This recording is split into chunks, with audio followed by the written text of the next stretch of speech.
اللهم صل على محمد وعلى آل محمد بسم اللہ الرحمن الرحیم۔ سوال: اسلام کا کلمہ کیا ہے؟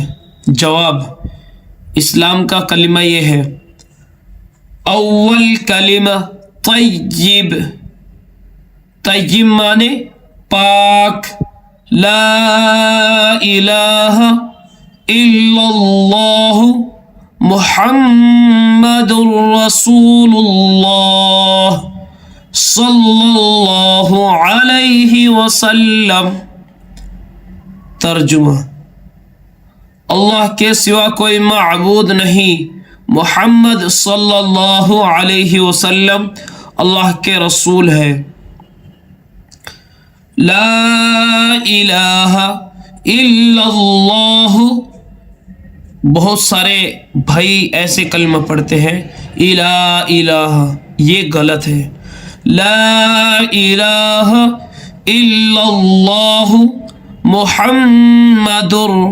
محمدر پڑھتے ہیں، محمدر یہ نہیں ہے، دال کے اوپر دو پیش ہے۔ محمد رسول اللہ، ہمارے بھائی یہ بھی پڑھتے ہیں رسول اللہ، لیکن کیا ہے؟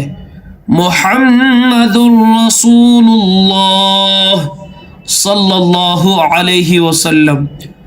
اللہ کے سوا کوئی معبود نہیں، محمد صلی اللہ علیہ وسلم اللہ کے رسول ہیں۔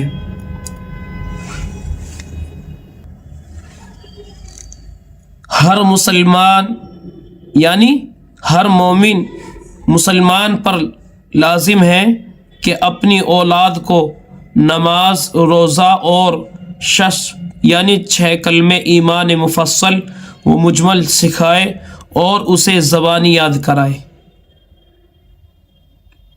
اور خود بھی ان کو زبانی یاد کرے صحیح تلفظ کے ساتھ میں، جیسے بسم اللہ الرحمن الرحیم، اللہ کے نام سے شروع جو بہت مہربان نہایت رحم والا ہے۔